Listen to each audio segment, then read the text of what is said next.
What's up, YouTube? So today I'm going to be talking about my transformation story.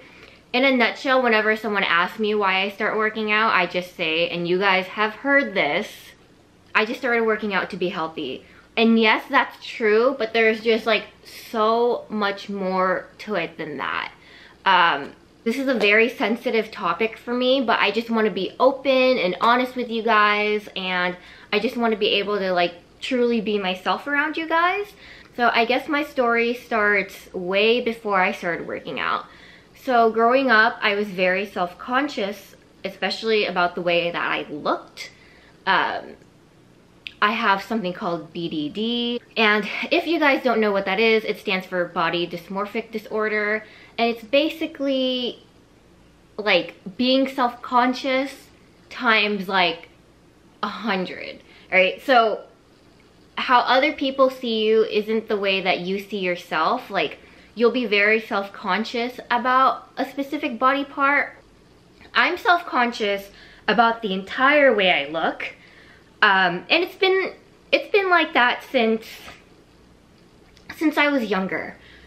Yeah, I always hated it. I surprisingly, and a lot of people don't believe this, like, I don't like going to pools or to beaches in a bikini, especially if it's like around a big group of people. So after I turned 18, I moved to California to pursue modeling. I did import and glamour. I was in a whole bunch of magazines. However, even though I was doing all these photo shoots and taking all these pictures, I was still self-conscious, and I still had BDD. I would still get anxious whenever I went to a shoot. If I saw the pictures and I didn't like the pictures, I would feel terrible about myself and I wouldn't go out for the entire week. And because of my BDD, I also had eating disorders. There'd be times when I wouldn't eat, and then there'd be times when I would binge eat. And it kind of went through this cycle. And yeah, I know you guys are thinking I'm crazy because my pictures were literally like centerfolds and magazine covers as well. And I'm very happy and thankful for that accomplishment, but in the back of my mind, I just didn't like the way I looked. What I would do is I would try to go to the gym, but since I didn't know much about nutrition, I would undereat.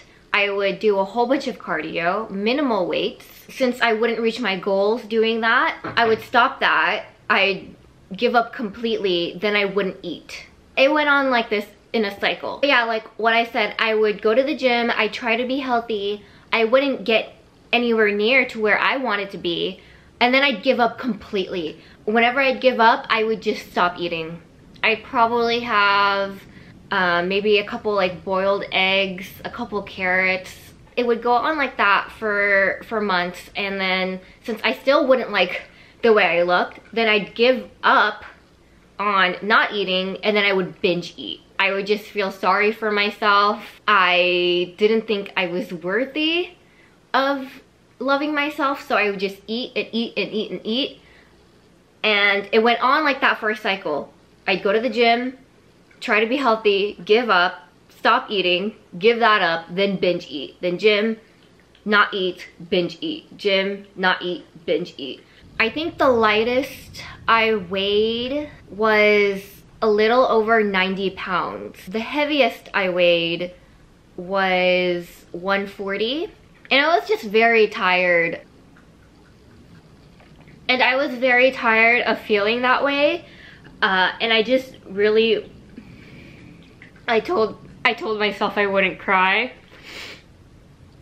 But it's such a sensitive topic.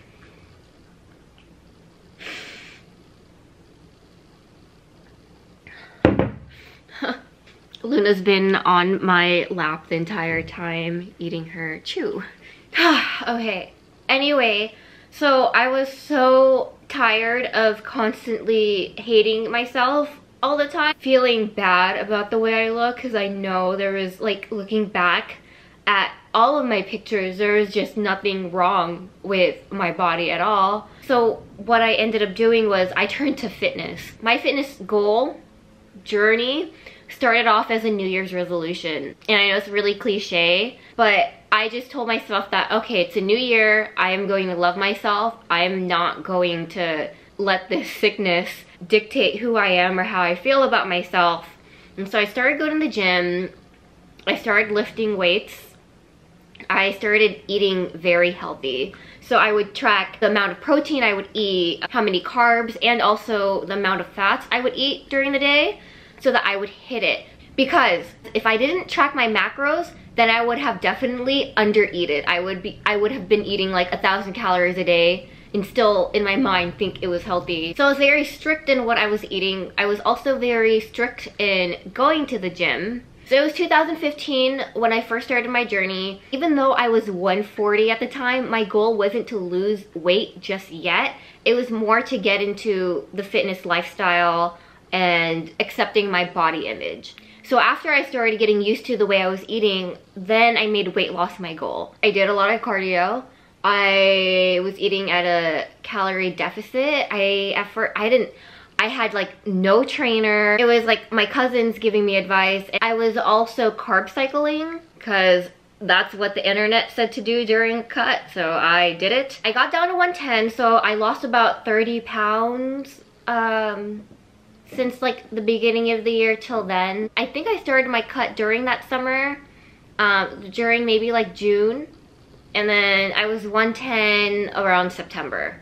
So I hung out around 110 for a while. I don't really remember how long. I started upping my calories. I was still eating like really little. I think it was like 1,500, 1,600 calories a day. I started eating around like 2,000 a day. So I hung out at around 110 for a while. I was still going to the gym a lot. I was still eating healthy. I would have like one cheat meal a week, which was usually on Saturdays or Sundays. And then during the entire week, I had the discipline to stay on my diet. And then from 110 till now, my focus was to be stronger, add some more muscle, make it look like I actually lift. I think I'm about 117 right now, or like around 120. I don't weigh myself. Like, I'll probably weigh myself like once a month at most. I don't know what my body fat percentage is because I feel like if I keep checking my body fat percentage or I keep checking my weight, then I'll get self-conscious about it. Then I'll like stop eating again, or I'll binge eat, or I'll not go to the gym, or like give up my diet or whatever. And I really don't want it to be like that. So yeah, I feel really good about my journey of self-acceptance. I'm very happy that it's been years since I relapsed, but my BDD is still not 100% gone. I want to say back in the day, it was like 95% of the time I hated the way I look. Now it's about 50%. Yeah, and I know 50% is still pretty high. That's like nowhere close to normal. I have gone a long way, but there are still days when I wake up and I don't like the way I look, or I go to the gym and I see myself in the mirror. I don't look how I want to look that day, or maybe it's just like I'm pretty sure it's all in my head, but then I become depressed the entire day, and then I get riddled with anxiety at the gym. Like, I try to tell myself and remind myself about my journey and being healthy. Definitely a constant battle.